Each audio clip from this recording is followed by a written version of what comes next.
Hello everyone. Welcome to Vajiram and Ravi's series of podcasts where we are trying to get to know your optional better. Today we have someone who is not just a former faculty for international diplomacy at DU, but who holds 10 years of solid experience of teaching civil servants and holds a clear, simplified, diverse knowledge when we are talking especially about paper 2 of political science and international relations optional. I'm talking about none other than Iqbal sir, who will be the guest in today's podcast. Sir, it's an honor to have you here. Really looking forward towards today's podcast. Thank you so much. Thank you for giving me this opportunity. I'll try my best to help students as far as political science and international relations optional is concerned. Thank you so much, sir. Sir, the idea of today's podcast is to lay out PSIR, especially for the students who are just starting and also for the students who haven't had it and want to understand where to go from here. And for a person who has just entered the field of civil services, the first question is optional. How decisive it is, and if it is that decisive, how to keep the parameters in mind and make a right decision about it. So what are your takes on that? A very good question. Yes, you're right. It's a very important decision in the life of a civil service aspirant. If you are aspiring to qualify the civil service examination, one very important decision which you have to take is the optional subject. You have to choose the optional subject. UPSC doesn't give you choice in other subjects. Other subjects, general studies and CSAT and essay and all of that are compulsory that you have to anyways prepare. But optional is one choice which is given to the candidate, and candidate has to choose an optional paper. And it is also not a small paper. It's worth 500 marks. So 500 marks in your final mark sheet is going to be your optional, and therefore it can become a make or break choice. Right. It is a make or break choice. If you take the right decision, an optional paper which would suit you and help you score good marks, it can make a huge difference in whether you will get selected or not. Optional can propel your selection. Option can catalyze your selection also. It can help you get a very good rank as well.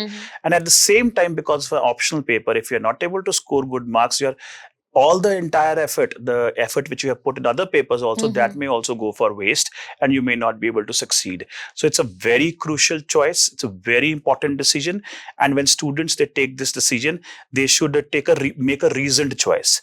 When I say make a reasoned choice, that means that instead of listening to the noise around them, instead of asking others, what should I do? What should I take up? Or what friends have taken up? Or something which is more popular, so I should also go for it. Instead of using those parameters, you see that what suits you and what will help you qualify the exam. So that should be your priority. So that is something which you should take into consideration and make a reasoned choice and pick up your optional paper. If you do it in haste, if you do it using by listening to others or the herd mentality, what we say, that may not help you. So I always tell my students that when you choose an optional paper, there should be three parameters in which you should keep in mind while choosing an optional paper. First and the foremost is your interest. Whether you are interested in that particular paper or not, whether you have keen interest. I'm again repeating myself, keen interest, not superficial interest. Do you have keen interest in that topic or not? Why I say so? Because if you do not have a natural interest in that academic discipline, you would not be able to do detailed study of that particular subject. And in optional, the requirement is that you have to do detailed academic study of that particular subject. It is not like general studies where your superficial knowledge also may help. So if you do not have the interest, you will not be able to do that, and then you cannot do justice. And if you are taking an optional paper, you have to make this choice, keeping in mind that you'll have to live with that subject for at least 2 to 3 years during a preparation phase also and exam as well. So if you do not have the natural interest in that subject, then attending classes on that subject, reading books on that subject, everything will become a punishment. And then you're not going to do it. Your other friends may like it, but if you don't like it, then how is it going to happen? So first is your keen interest, if you have the interest or not. Second, students, I also advise my students that be pragmatic also. We have to be practical as well. We have to also make sure that we take such an optional paper which will help me succeed in the examination. So be smart also. So take up an optional paper which has a considerable amount of overlapping with your GS syllabus.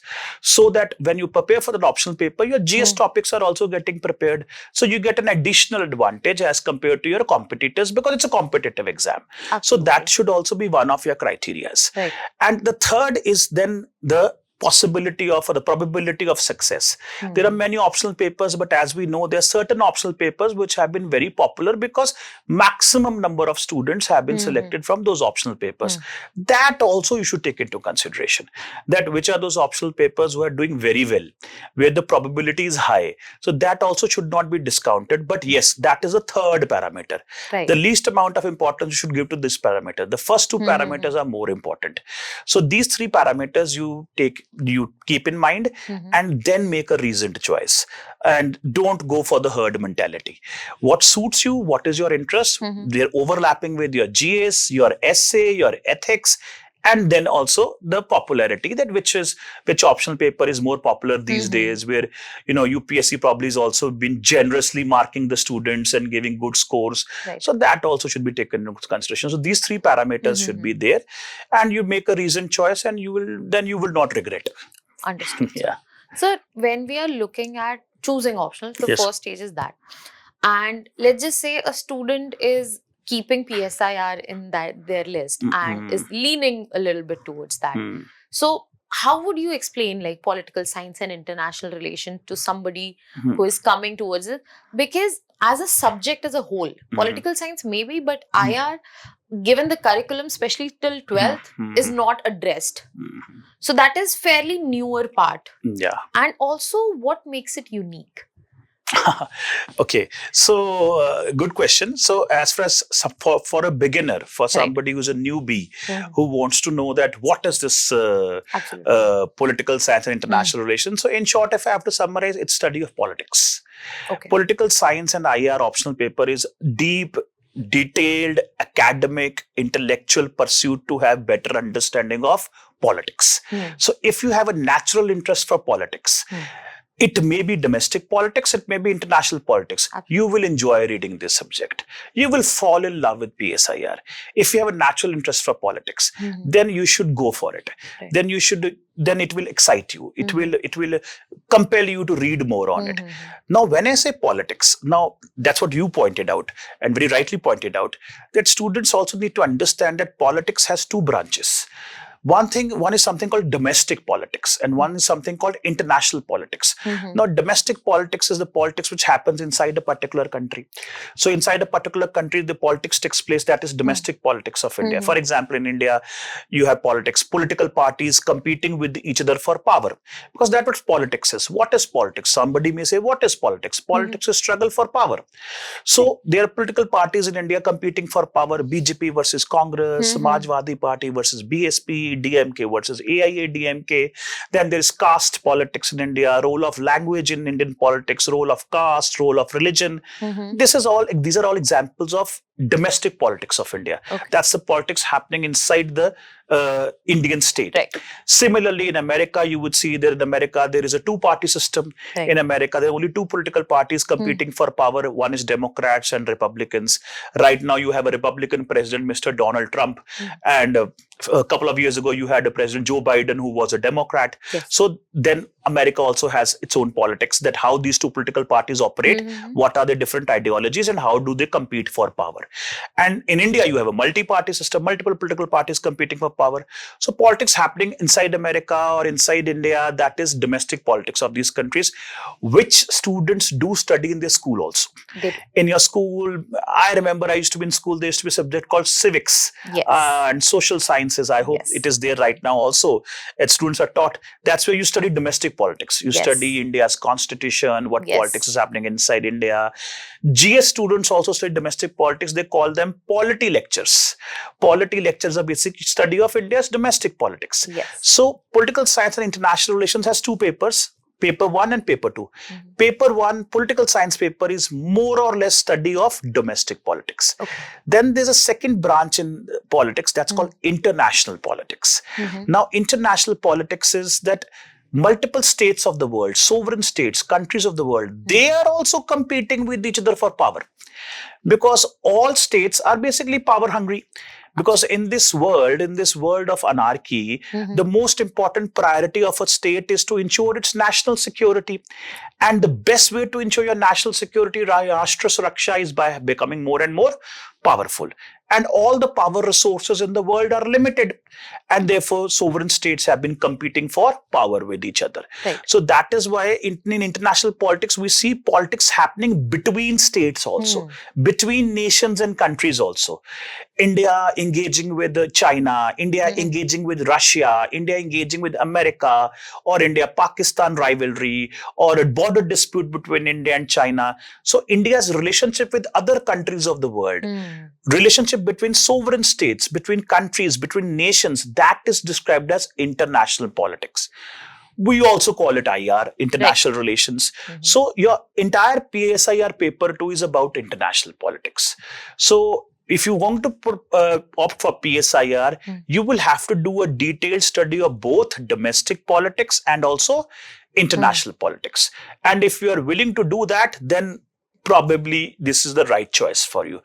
Again, I would reiterate myself, if you have keen interest in politics, if politics excites you, if what is happening in India, if elections, they excite you, if the competition for power which happens inside the country, they excite you, what is Modi ji saying, what is the opinion of the opposition leaders, if all political issues happening in the country, they really make you interested.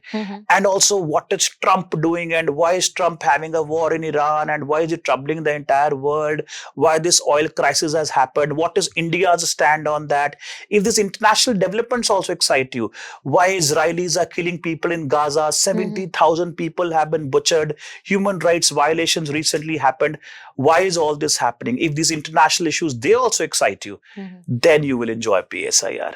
But if you somebody who's allergic to politics, who doesn't like politics, then you stay away from this subject, then you opt for other optional papers. So PSIR, Political Science International Relations, is all about detailed study of politics.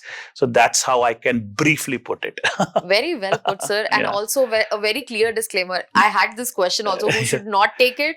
So I think we have the answer, clear answer here. Yes, of course. Sir, when we are looking at this whole optional, there's a lot of part that comes with facts, theories. So if we have to put a label, is PSIR more memorization heavy or is it analytical thinking heavy?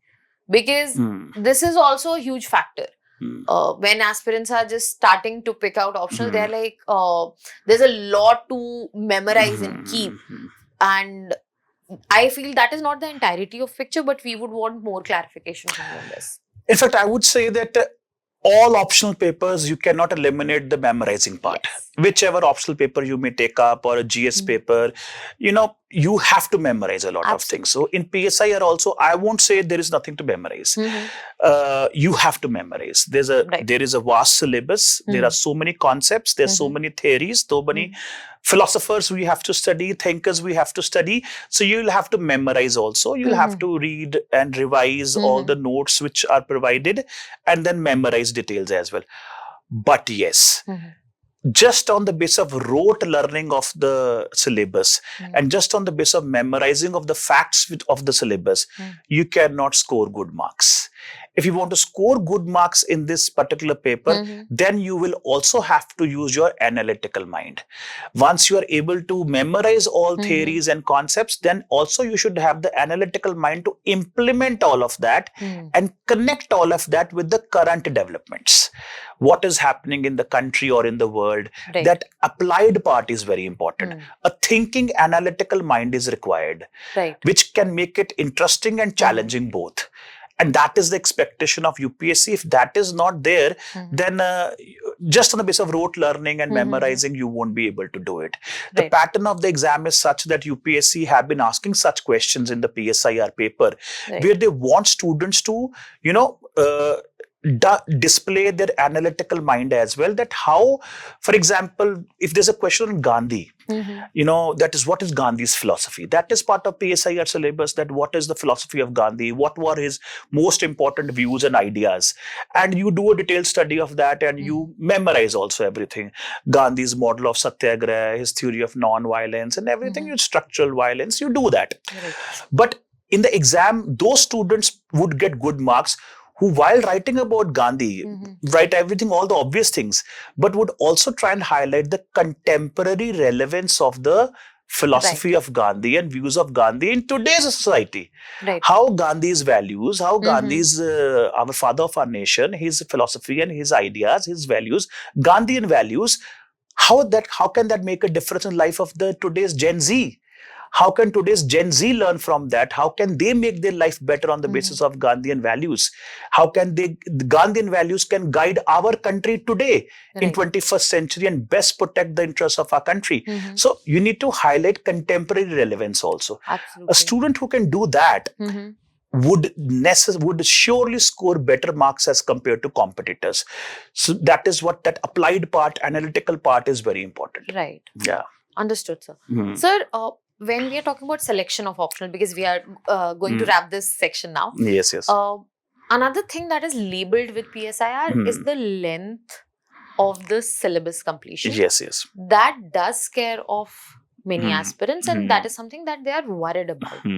But at the same time, another factor that students consider is how well complemented it goes with GS. Yes. So, what is your take on this? You're right. To a certain extent, you're right that the syllabus is vast. It's lengthy also. It takes time as well. It may take a couple of months more than some other optional papers to prepare for this optional paper. In fact, I'd like to also share this detail with students that when you go to good colleges and universities of our own country, for example, if you go and visit Jawaharlal Nehru University or the departments of Delhi University, you would see that these two subjects, political science and international relations, these two are different fields of study. These two are different academic disciplines. In most of the good universities of the world, these two subjects are considered as two different academic disciplines. And you would see there are different departments to teach political science and international relations. There will be a separate building for political science department, a separate infrastructure for international politics or IR. So that is what would happen. For example, if you go to Jawaharlal Nehru University, you would see a huge infrastructure there and a very good department called School of International Studies. And I also happen to be an alumni of that institution, and our Honorable Dr. Jaishankar, the Minister of External Affairs, have also been a pass out from School of International Studies, JNU. So that department is only for the study of international politics, international diplomacy, for the students of international diplomacy and international politics. Whereas study of political science is done in the separate department called School of Social Sciences in JNU. So they are two different fields of study. And most of the good universities of the world, they segregate that. They do this segregation in domestic politics and international politics. Political science and international relations are two different academic disciplines. The same recommendation was given to UPSC also. One of the committees had recommended to UPSC that you should have two different optional papers, one for political science, a separate optional paper, and an IR paper, which should be a separate optional paper. But UPSC in its own wisdom have decided, and because of pragmatic reasons also, because of the requirement of the exam also, they've decided to merge the two. So two different academic disciplines which have a lot of overlapping and commonalities have been merged into a single paper. Political science and international relations. So basically two different papers have been merged into a single paper. So that obviously increases the burden. The syllabus increases, the length of the syllabus, and you'll take more time to cover it. But like you mentioned, that this has a positive also, and a huge positive. And that huge positive is that because these two parts are being taken care of, domestic politics and international politics, both political science and IR, there's a great amount of overlapping with GS. And not just GS, ethics also, with SA also. You will be able to, PSIR students, their horizon is very broad. You know, you see a PSIR student would have knowledge about all international events also, and also what is happening in India's domestic politics. All important political issues, international issues, he or she may have knowledge and good grasp over them. So such a student is much more capable to write good essays and can use these ideas to write good essays also. So would get an edge in the essay paper Ethics also, when you appear for GS paper 4, ethics paper, that is also where, philosophers which we study in our PSIR can be used, their views can be used while attempting ethics answers. And directly also at times those views are asked in the paper. And in fact, the latest trend is that they've started asking IR also in ethics.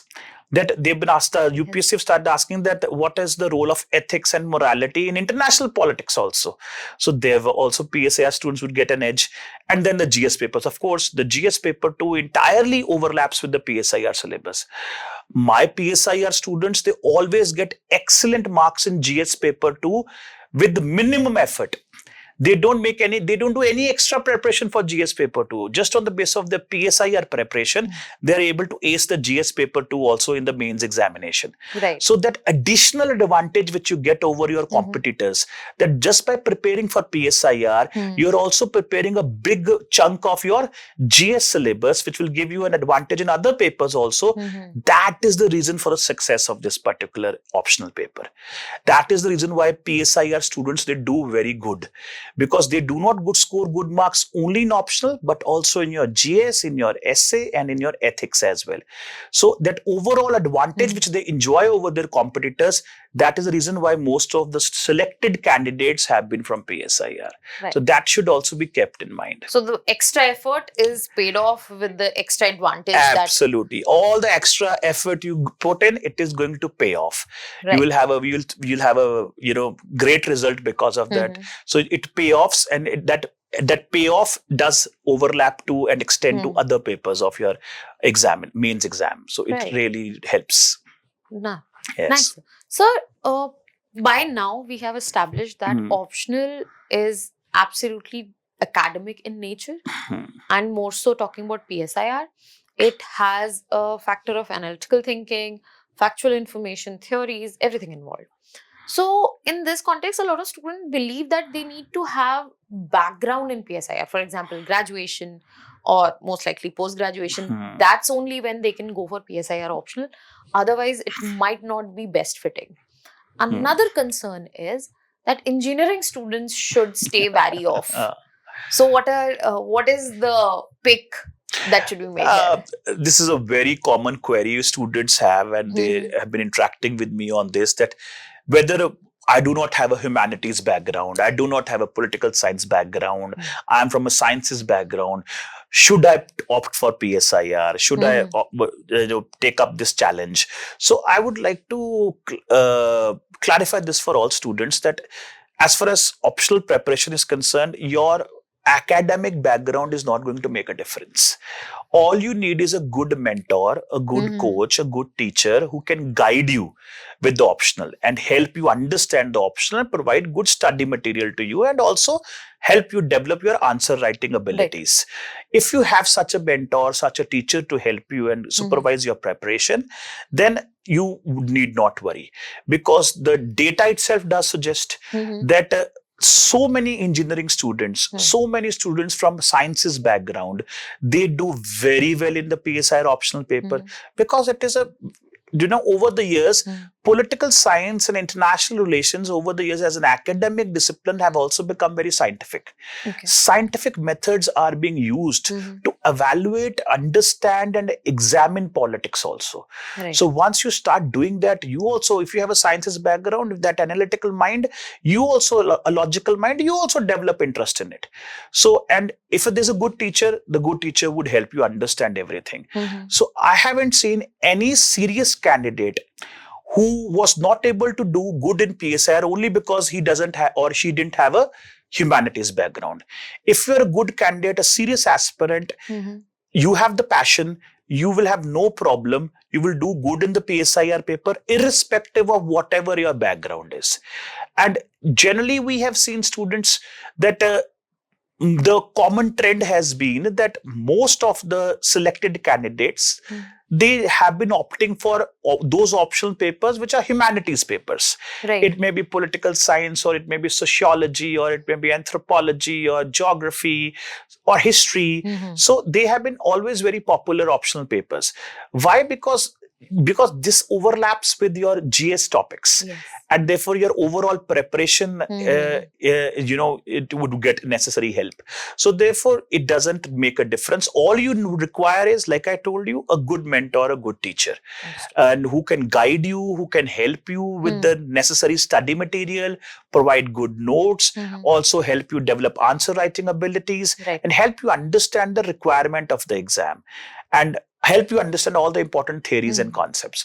So your academic background then becomes, irrespective of whatever your academic background may be, you are bound to do good. Right. Yes.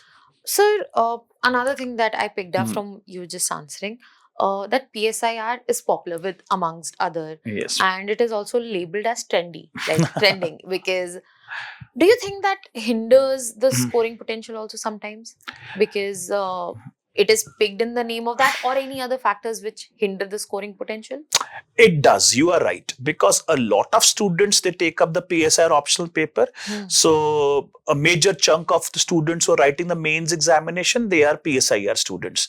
So then when a lot of people are picking up the same optional paper, so you have to you have to bring in more quality in your answers if you want to score good marks.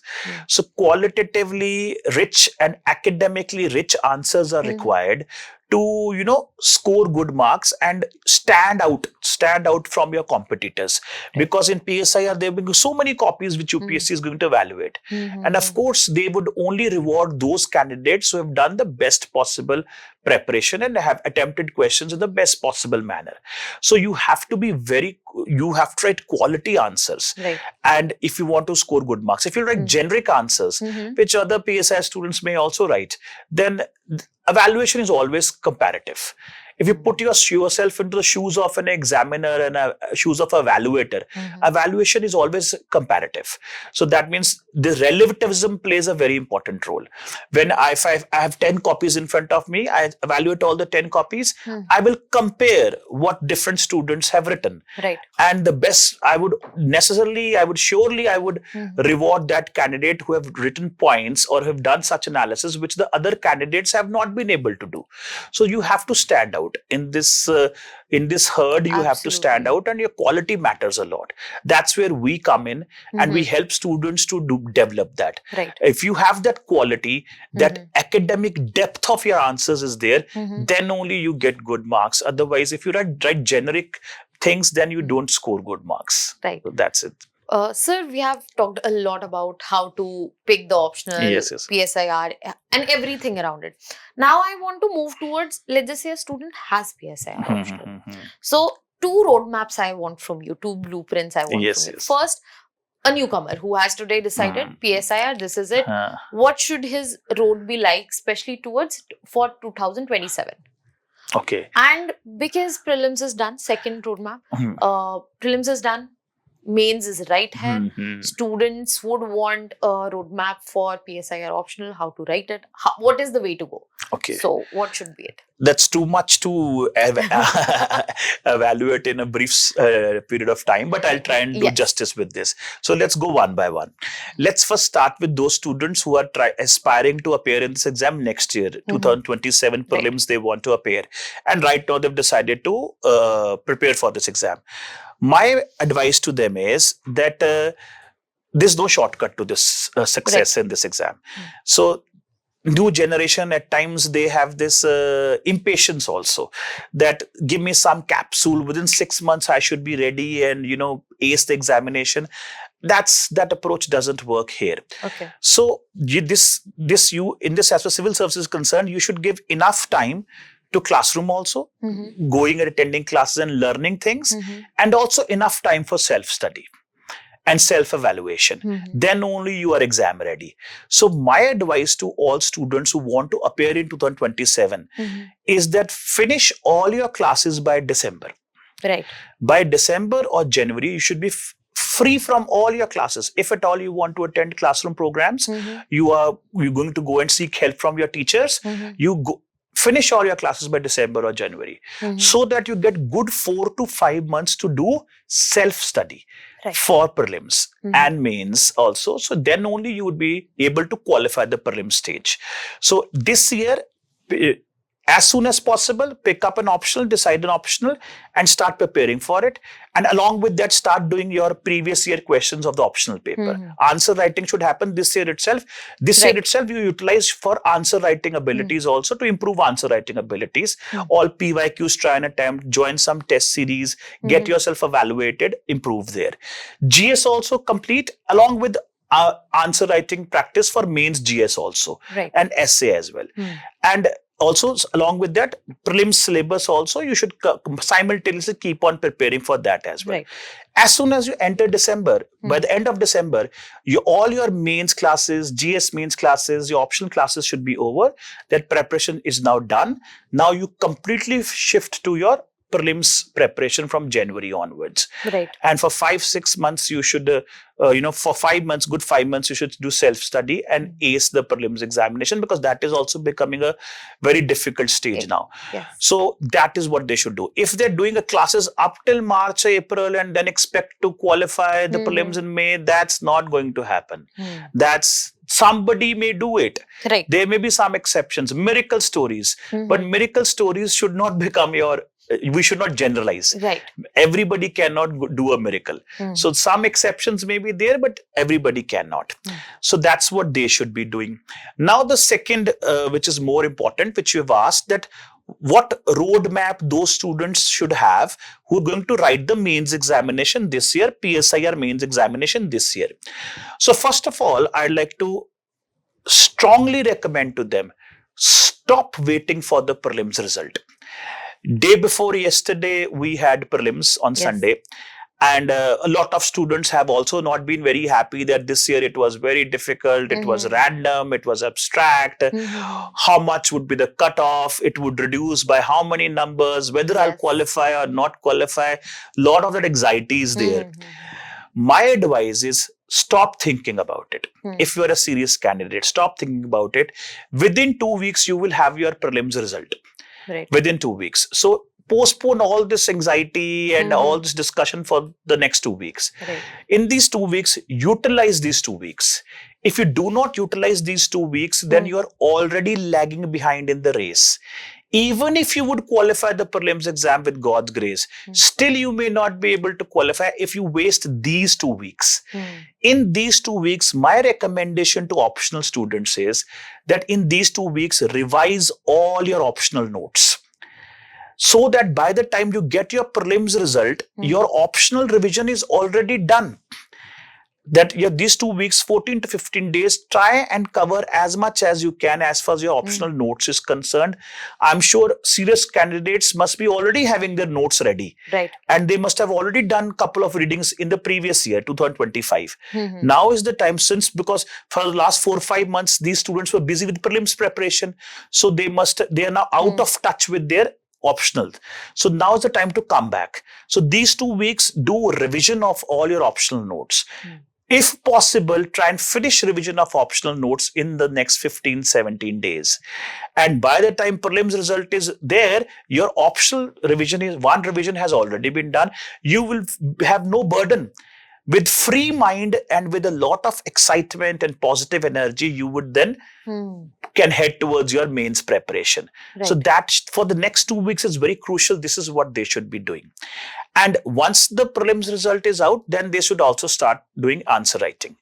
Answer writing for optional, for GS, that has to be done on a regular basis in a structured manner. That they have to do. This should be their study plan. And if they have covered optional in these 2 weeks and they also qualify the prelims, imagine the amount of positive energy you would radiate. You would be so positive that my optional revision is done. I have also qualified prelims. Now I am fully ready to launch myself and ace this mains stage also. But if you have wasted these 2 weeks, the moment you get the prelims result, first emotion will be happiness. You would celebrate. Second emotion would be nervousness. Immediately you become nervous. Oh my God, I've qualified, but I'm not ready. I haven't done anything in the last 2 weeks. I have to study optional also, I have to study GS also, and essay as well. And you may start panicking then. So don't waste these 2 weeks. Second and very important suggestion, which I want to give to all my PSIR students, all students who are writing PSIR in the mains examination, is that students, like we were earlier discussing, if you want to score good marks, if you want to score 300 plus in your optional paper, then your approach has to be different. Just on the basis of rote learning of notes is not going to happen. Now, like we were discussing in the initial part of our discussion, there's a lot of overlapping and similarity between PSIR and general studies. Yes. Now, a lot of students, they make this mistake that political science and IR is just polity and IR. That there are polity syllabus in GS also, and there is IR in GS also. So they believe that polity GS and IR GS is as same as PSIR optional. If you make that mistake, then you cannot score good marks. Because in general studies, the expectation of UPSC is not as high as they have in optional. In general studies, their expectation is that you should have good knowledge about international developments, political developments, domestic politics, the Indian constitution, Indian politics, and you should be able to attempt the question on that basis of your understanding. You should be aware about what all developments have happened, what developments have taken place, what impact it will have on India, and how can we overcome the challenges which are there in international politics and domestic politics. That is your GS expectation. I would say more of a factual expectation. That factually you should be aware about everything. What is happening in Indian polity, and also what is happening in international politics, why there is a war being fought with Iran, what impact it will have on India, or if there's a political problems happening in our own country, there are problems regarding, political electoral politics, or with respect to the new developments, which was the judgments of the Supreme Court, or new laws being made by the Parliament, and the debate which is going on in our society on that. So those domestic political issues, you should be factually aware about this. That what new judgments have come, what new judgments have been given by Supreme Court, what new interpretation of the Constitution have been given by Supreme Court, or judgments related to fundamental rights, or what new laws are being enacted by our Parliament, our Lok Sabha and Rajya Sabha, and what impact it will have on the society, what is the reaction of the society. That factually you should be aware about all of this, and you'll have to reproduce that in your GS paper. But when the same topics are asked in the PSIR paper, then your approach has to be completely different. In the optional paper, the expectation of UPSC is that your knowledge regarding the subject should be as good as an bachelor's honors students. The student who has done a bachelor's honors course in political science, that should be the level of knowledge which you should have, which is not in the case of GS. So when the same questions will be asked in the PSIR optional paper, the approach has to be different. The approach has to be different. You are expected to write academically rich answers, analytical answers. The next query would be, sir, how can I write academically rich answers and analytical answers? In political science, you have to make use of theories, make use of concepts, make use of key jargons, and make use of the views of the philosophers and experts. All this is not expected in your GS. In GS, like I was mentioning, a factual discussion of what is happening is sufficient to score good marks.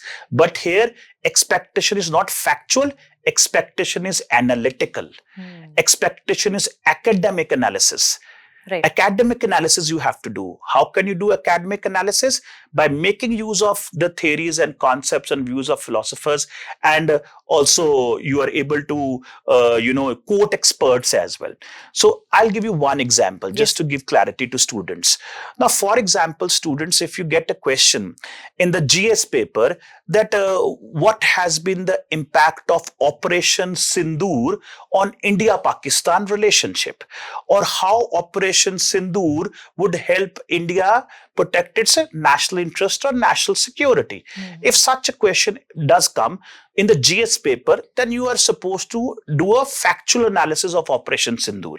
That means in your answer, you will first of all mention what is Operation Sindoor, and also mention why did India's armed forces do Operation Sindoor, what circumstances compelled India to do Operation Sindoor, and what exactly was the operation carried out by our armed forces, eliminating terrorist camps operating from Pakistan's territory in 9 different parts of Pakistan's territory. Our armed forces did target terrorist camps operating deep inside Pakistan's territory. We were able to eliminate them. We were able to eliminate the proxy war infrastructure of Pakistan to best protect India's national security. What did it impact India's national security, India-Pakistan relationship? What stance India has taken on terrorism? What stance Pakistan has taken on the events which have unfolded recently? You do that analysis. So that factual analysis you do, and your GS answer, perfect answer, you have written. Now, when the same question is asked in the optional paper, in the PSIR paper 2, you get the question, evaluate or examine India-Pakistan relationship in the context of the recent Operation Sindoor. Your approach has to be different now. Now you have to do theoretical analysis, not just factual analysis. You will have to use IR theories, IR concepts, which GS students don't know. For example, you would be expected to do analysis, explain a realist perspective on India-Pakistan relationship, a Marxist perspective on India-Pakistan relationship, a social constructivist perspective on India-Pakistan relationship, a liberal perspective on India-Pakistan relationship, and to understand the power struggle and the dynamics of Pakistan fighting a proxy war against India, sponsoring terrorism against India. You will use IR concepts like security dilemma, IR concepts like power struggle, IR concepts like balance of power, IR concepts like nuclear deterrence, and what impact it has on the relationship. So these you will have to do. You'll have to use IR theories and IR concepts, and then views of experts. For example, you have so many popular IR experts writing on India-Pakistan relationship. If you're reading Hindu and Indian Express, you will be coming across their viewpoints. For example, C. Raja Mohan. For example, Professor Rajesh Rajagopalan. For example, our former national security advisors like Mr. Narayanan, Mr. Shiv Shankar Menon, our former foreign secretaries who have given their viewpoint on India-Pakistan relationship. You must quote them also, their viewpoints also, to academically enrich your answer. So that is the difference in approach. If you write GS-like answers in your optional paper, you will get very few marks. That is not the expectation. You will not forget 300, you may not even cross 200. If you write GS-like answers in your optional, the question is the same. But the approach has to be different. Now, when you do PSIR paper 2, in PSIR paper 2, it is mentioned there are different theories of IR. That means different theoretical perspectives to understand international politics. There's a realist perspective, liberal perspective, idealist perspective, Marxist perspective, social constructivist perspective, postmodernist perspective. These terms must be sounding alien terms to new aspirants, but the ones who are writing mains this year, they know these terms. They know these theories. So these theories are in the syllabus, PSIR syllabus, not on the GS syllabus. So these theories you have to bring in your IR answers in your PSIR to make it academically rich, and along with the views of experts, scholars, and IR concepts. Same is for polity. Same is for polity. For example, if you get a question on India's constitution in your GS paper, any one part of India's constitution, you have to do a factual analysis that what are the different articles of the constitution, what are the provisions of those articles on the basis of which Indian political system has been established. So you highlight that. But when you get the same question in the PSIR optional paper, you do not have to do just a factual analysis of the constitution. Or PSIR optional also, in your paper 1 also, in your Indian government and politics section, there are different perspectives, theoretical perspectives which have been given on Indian political system and Indian constitution. Again, the Marxist perspective, liberal perspective, socialist perspective. So those perspectives you have to use in your optional paper to attempt a question on Indian constitution and Indian political system, which is not required in your GS. So this mistake students do. They do every year. They think, they go for the shortcut. They believe that whatever they are prepared for GS would be also sufficient for optional, because in PSIR optional also you have IR and polity. But if you consider PSIR optional as your polity and IR, then you are going in the wrong direction. The approach here is very different as compared to GS. This is a very necessary skill which students have to learn. This is where we help our students a lot. That how to differentiate your PSIR answers and GS answers. And this needs practice. This needs discussion with your teachers, that how to differentiate, how to make use of theories and concepts in your optional in an applied manner. Right. So that is required. So that you should keep in mind if you are preparing for your mains examination this year, that this is the PSIR approach which you should have. Right.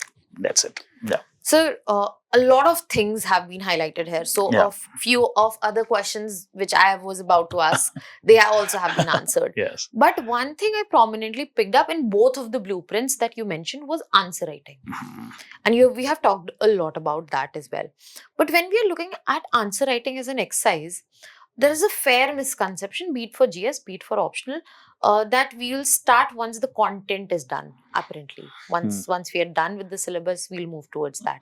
So what should be the answer writing like? Like the roadmap to answer writing, if the student is trying to start today, what are the things they should keep in mind? Very good question. In fact, I always tell my students that students these days are impatient to write. Because this trend going on, all the toppers telling students that writing is very important, answer writing is very important. And they're right. They're right that if you do not have answer writing ability, you will not be able to excel in this exam. But because the exam is written, exam is not oral. You may have knowledge, but if you're not able to express yourself on the piece of paper, you're not able to write and express everything what you know, you will not succeed in this exam. So a lot of selected candidates and teachers and mentors, they would tell you that do a lot of answer writing. That's very important. And then a lot of students, they do this mistake. They get impatient about this. That, okay, fine. If the most important is answer writing, so let me do answer writing first only. I just start by writing answers only and skip everything else. Right. That is a very wrong approach. This is not how you go about it. Answer writing is important, but there's a process to answer writing.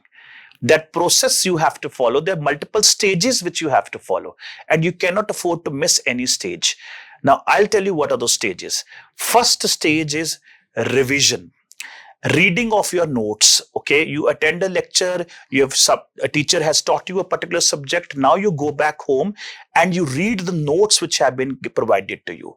And when you read notes which have been provided to you, while reading, you should think also. Read and think. Try and internalize that idea, that whatever content you are reading, that how is that applied in real life? What application it has in real life. So you should be doing that. So that you do. First stage is read and think. And the second stage is revision, because you will have to do multiple readings of the particular notes you have or the content you have to memorize. Revise and memorize is your second stage. Then the third stage is writing. Right. Then you come down to writing. Now there are students, what they do this mistake, what would they do? Neither they read properly and nor they revise properly. On basically some rough reading of the content and some half knowledge and partial knowledge of the subject, they start writing. What is the point of such answer writing? There's no point of such answer writing. I also know what do students they do? They keep the notes in front of them, the book in front of them, they open up the book in front of them and they start writing. That means they read and then they write. That is also not going to help you. That's also not going to help you. You first is you revise the entire the content, whatever topic you want to write on, all the notes, read them, revise them, memorize them. Then you do writing. Then you go for writing. Then you give a fair opportunity to yourself to develop your answer writing ability. In developing answer writing ability, now what does answer writing include? Answer writing include quality of expression. Correct. It includes the quality of the structure of the answer. Yes. Whether you are able to express yourself in good English, grammatically correct English, with no grammatical errors, punctuation errors, whether you're able to express yourself in English language or not. You may know everything in Hindi in your mind, but that Hindi understanding can come in good English on the paper or not. That is the quality of expression. So quality of English expression has to be high. English vocabulary has to be very good. And then second is whether you know how to structure structure answers. Proper introduction, proper conclusion, subheadings in the structure of the answer. How can you, make subheadings in such a manner that you adhere to the requirement of the question? Right. What is the requirement of the question? You should be able to understand that. And then the third is content. Of course, content. Right. Content is most important. Now, you may do the other two things. You may try and develop qualitative expression, and you may try and structure your answers in a good manner, but you don't have the content. Now, when you don't have the content, you will not be able to develop the other two also. If you have the content, if you have all the points in your mind that these are 10 points I want to write, then 10 points are ready, then you can work on structuring those 10 points and how to express those 10 points, what should be introduction, what should be conclusion. Then you are giving yourself best opportunity to develop answer writing ability. But when you go and write without the content, then it's a incomplete exercise and you are wasting your time. So you should not get impatient about writing. Writing is a third stage. First two stages are very important. That is reading, revising, memorizing. Understood, That's it. sir. Yeah. Very rightly put, and I think this should be a checklist that students should follow. It will definitely help them out. So, moving towards the end, another regular question about optional and the whole preparation of it is about self-study. Yes. If they can pull off the optional on their own. Of course, possible. Right. If somebody wants to prepare optional paper on his own or on her own, they want to do it, they can do it. It is possible. I won't say it's not. I won't say that it's necessary or compulsory to go for coaching classes or for some classroom teaching to prepare for optional. You can do it on your own also. The only difference is time. Right. If you do on, there are two categories of students may be there.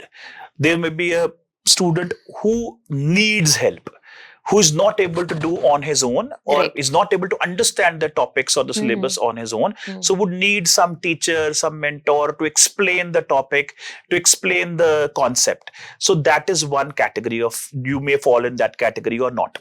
So that is one issue. The second is there's also students who are smart enough to understand everything on their own. Right. Just by reading the notes and the material and the books, they're able to understand things and they can do on their own also. But the only problem is that it will take more time. Right. If you do on your own, then you should be ready. It will be more time. You'll take more time. You may take couple of years to prepare the optional subject on your own. Right. When you go for a classroom program, you go and join some course where you seek help from a teacher, the advantage is that the whole process will be expedited. Something which may have taken 2 to 3 years may happen in 6 months. Right. So because when you join a course and you are going to benefit from the vast experience which the teacher has gathered, right. As far as teaching of that particular subject, the exam is concerned. So within 6 months, that particular teacher would be able to explain all topics to you, provide you exam specific notes, such notes which cater to the demand of the UPSC Civil Services Examination. Right. So you are, after those 6 months, you are exam ready. Absolutely. Like as far as we are concerned here at Vajiram and Ravi, we do run a PSIR classroom program here, a very elaborate program. And in that program, it's been around 10 to 12 years that I have been, me and my colleague Dr. Sushant Verma, we have been running this program in the institute. And we have developed a proper structure, a mechanism to help students in such a manner that after our course, they're exam ready. So in our classroom program, what do I do? How do we do it? First of all, it is not just a monologue. It is not just dictation of notes. I going to the classroom, sitting on a cozy chair like this and dictating notes to students. That's dream come true for a teacher. That's the minimum effort teacher has to put, that you have notes in your hand and you start dictating. But that dictation model is very dangerous and very, very bad for students. Right. It's almost scamming your students, because student has not come to the classroom to write notes, dictation of notes. Notes may be available outside in the market also. Right. The student has come to the classroom for 2.5 hours in order to understand. So your job as a teacher is to help the student understand the topic and to help the student develop conceptual clarity and theoretical understanding of topics, right, which you must teach and ingrain those ideas in the minds of the students, so that they're able to internalize all ideas of PSIR, which requires in-depth teaching, not just dictation of the material, which would be available anyways. Absolutely. So that's our first priority. That is helping our students developing conceptual clarity and theoretical understanding. There is a discussion. It's not a monologue, an interactive class where we interact with our students. We encourage them also to participate in the discussion so that we are able to understand the topic. Right. And by giving contemporary examples also. And notes for that particular topic, whatever have been taught in the class, is provided to them in the form of typed handouts. Typed handouts are given in each and every classroom to the students. And whatever we discuss in the class, all important things are given in the handout. These are class notes prepared by us faculties. And they are prepared on the basis of what is the requirement of the Civil Services Examination. Right. Exam specific, concise study material provided in the classes. So once you understand the topic in the class, you go back home and you revise your handout. The second, which is very important, which we follow, is that after finishing each and every topic in the class, we discuss all the previous year questions of that particular topic. So that the student must also know that this is a topic and this is what UPSC is asking. Right. And what approach I should have. The third stage is every weekend there is a test. Answer writing program is integrated into the course. Every weekend there would be a test. You are supposed to attempt the test, and that whatever we have studied in the week, there will be a test on Sunday. You attempt, write answers, we'll evaluate, give feedback, give our comments so that you can make improvements, desired improvements, and provide model answers to students also. That what should be the best answer. Right. So this whole process we follow for 6 months. And after the 6 months, the student, the one who was serious, who gave all the tests, followed all our advice, is already exam ready. So the whole process has been expedited. Right. Within 6 months, you are ready. But if you do it on your own, or I must also add, if I may, if you go to somebody who doesn't do all this, right. If you go and seek services from a teacher or a mentor who doesn't take all this pain for the students, or would only dictate notes and leave the classroom, right. then that is not going to help you. Right. That's not going to help you. And you may end up spending 2-3 years just preparing for optional only. Right. Because you would never be satisfied. You never develop that clarity which is required. Absolutely. So that is where the help which we provide can help. And otherwise, I always tell students you can do on your own also. Just that you'll take more time.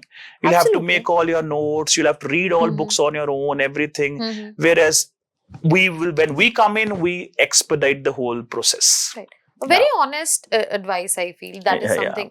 And when the students have their facts and awareness around it, then they can make right decision around it. Absolutely.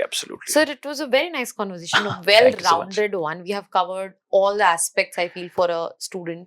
Now we would like to move towards a rapid fire round. Very small one. That is also there. just a very small one. Okay. Let us start? Yeah, sure, of course, yes. The biggest myth about PSIR? The biggest myth about PSIR is that it is it's very vast and you have to cover a lot of current developments and newspaper reading to excel in this particular optional paper. Why I say it's vast? Because why I say it's a myth? Because I have already clarified. The syllabus may be vast, but that doesn't become a hindrance. That is an added advantage because that gives you benefit in your other GS papers. And the very fact that when you're a PSIR student, you have to be aware about current issues because we are studying politics and politics is something which is not static. Politics is something which is very dynamic and it is extremely dynamic and new developments will keep on taking place.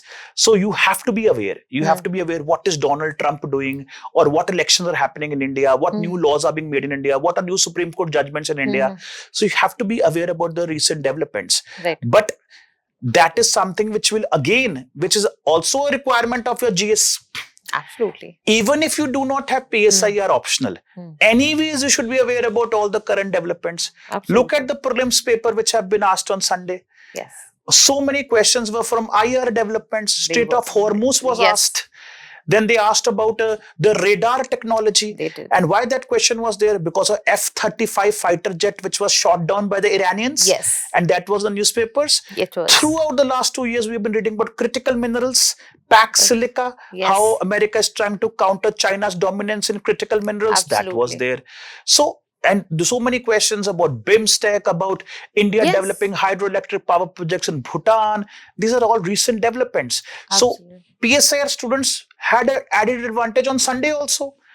Just before this podcast, I met my student Mhm. who had come. He was very happy with prelims because so many questions had come from, and I was able to answer because I have PSIR as an optional. Wow. So that added advantage. So the biggest myth I would again clarify myself Yes. is that the vastness of the syllabus Mhm. and the dynamic nature of the syllabus Mm. is not a bane but a boon. The students have this myth that it is a challenge. Right. It's a challenge. It doesn't help us, but actually it helps. It gives you added advantage. PSIR students develops this good habit of reading the newspaper, It's an opportunity. which also helps them in Right. other GS papers also. So the vastness of the syllabus and dynamic nature of the subject is not a challenge. Hmm. It is in fact an opportunity. It is in fact, it will help you in the overall selection. It will make you a better aspirant, a better candidate. Wow. So I think this is the biggest myth which students have. Okay. Yeah. One thinker. I guess it wasn't rapid fire. I just a detailed answer I have given. Well, that's fine. Being a teacher, that's a disadvantage. We do not know how to summarize things. It is advantages for the listeners and the person we're talking to. We get to know a lot. Yeah, sure. One thinker that every student should know. A PSIR student. Yeah, PSI. PSIR student. So I beg to differ. I won't be able to name one. Achha, oh, I like won't that. be able to name one. Okay. There are many thinkers, Mhm. important thinkers. Paper 1 and paper 2, both they should be aware about. Okay. As far as paper 1 is concerned, I would say Plato, Aristotle, Karl Marx, then Gandhi, then Ambedkar. These are very important philosophers. You must Right. be knowing about their philosophy if you Mhm. want to excel in paper 1. Okay. Paper 2, I would give most amount of importance. There's a scholar called Hans J. Morgenthau Okay. who gave the approach of classical realism. Okay. Then this scholar called Kenneth Waltz and Mhm. John Mearsheimer. Right. They've given the approach of neorealism. Mhm. These scholars are very important. Morgenthau's ideas, Waltz and Mearsheimer's ideas Mhm. are very important to understand international politics. Right. And then also there have been liberal scholars, Mhm. liberal scholars who support globalization, Right. who support free trade. Right. Their viewpoints are also very important. For example, Richard Rosecrane is there, Carl Dutch is there, Mhm. John Burton is there. Mhm. So their viewpoints also are very, very important to understand international politics. So these scholars and, also now we have the approach, Mhm. social constructivist approach and postmodernist approach, which UPSC have been asking Right. in the paper too. Their scholars also, they are the recent ones. There Right. should be, but if I have to just name a couple of them, then Morgenthau and Kenneth Waltz Understood. for paper 2. Yes, of course. 3 words to describe a PSIR topper. 3 words to describe PSI topper. Yes. One who is A, very hardworking, Okay. B, resilience. Okay. Resilience is very important. You should have the strength to not give up Mhm. and do hard work for a consistent period of time. Mhm. You will face failures also, Right. but that resilience will propel you in the right direction. That a resilient aspirant is what I like the most. The one who says that, sir, yes, I have got a failure. I've got a setback, but I am still motivated to work with the same amount of dedication to excel. So resilience. Third is passion. Passion for the subject, passion for the service. Right. Passion for the service. You want to join civil services. What is your reason for joining civil services? Okay. So that's a question which, a lot of times is asked in the UPSC interview also. Right. In the UPSC interview also, there are a lot of times this question is asked that why do you want to become a civil servant? Why are you, giving 2 to 3 years of your life preparing for this exam? Why not some other alternative career? So I always tell students, be very frank. Be very frank, and students are frank and they do, express themselves. And we all know that one of the reasons which may motivate students to become a civil servant is that they want to occupy positions of power in life. Right. Civil service is a very lucrative opportunity. It gives you, it helps you in social mobility. It also gives you opportunity to occupy such positions which are powerful positions in the society. And Yes. who doesn't like power? Of course, everybody likes that. And that is one reason that you are motivated. And second, it also provides you a lot of opportunity to do different diverse things in your career Right. and make a difference in the society. So these reasons are there. Students may say, but then somebody may also ask you that, okay, fine, you want to be a civil servant just because you want to be powerful. That means you're a power hungry person, that you crave for power. You have that craving for power. That is why you are coming in civil services. So what is your understanding of power?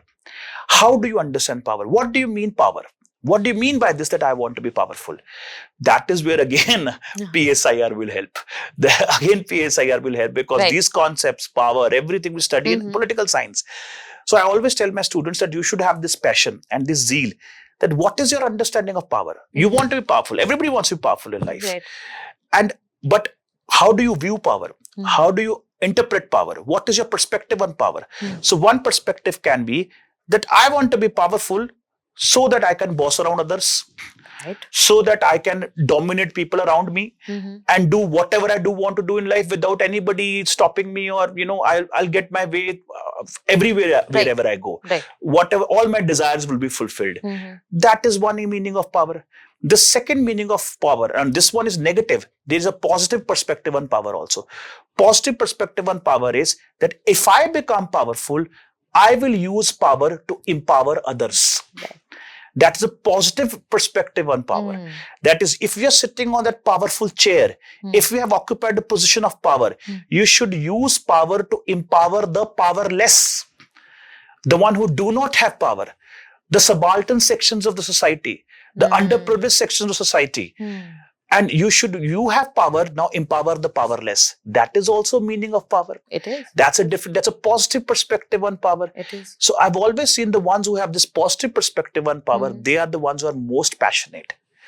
They're the ones who are most passionate, and they work tirelessly to achieve, because they want to make a difference in the society. But if you only have a selfish interest that power means only my well-being, then your passion and your sincerity would also not be there. So I advise my students, this is the positive perspective of power which you should have. And that is the three things you need: hard work, resilience, and passion for service, and passion for the subject also. So that will help you succeed. Okay, sir. I think that was all for rapid fire. In the end, I would like to open the stage for a message that you would like to give to the students. Okay. Yeah. Fine, sure. So we've already had a very detailed discussion, but just to summarize everything, and as far as civil service aspirants is concerned, students, I'd like to advise all the students that it is a test of your academic knowledge. It is your test of your intellect. And of course, that we know. But it is also a test of your mental strength. It is also a test of your mental strength. UPSC would test your mental strength in this exam also, which was put on test on Sunday in the prelims examination. There were 20 to 25 questions which were very difficult, they were abstract, they were random also. And when you read those questions, you may panic, because you may not have the mental strength. That's what they want. Because the purpose of the prelims examination is not selection, but elimination. And how do you eliminate people? By making people uneasy, by making people uncomfortable, so that they get scared. So that's how you eliminate people. So UPSC does also test your mental strength. 75 questions were doable. You focus on those 75. Why are you losing your cool over the 25 which are so difficult? So if strong minds will understand this, and strong minds will excel. Same in the main stage. You will be having several papers you'll have tried in the space of 1 week. They can have a longer date sheet also. They can have the mains paper over a period of 1 month also. Deliberately, they put that pressure on the students that in one day itself, you have tried 2 papers, 3 hours each. Again, testing your mental strength. So it is a test of your mental strength, your emotional strength also. So become a strong personality. Have the desired amount of mental strength also, emotional intelligence also. if you want to survive this long journey of civil services aspiration, civil services preparation. So that is my piece of advice for the students. Thank you so much. Sir. It was a great conversation. I also learned a lot Thank you so about much. PSIR. Thanks a lot. Thank you for the opportunity. Thank you so much, sir.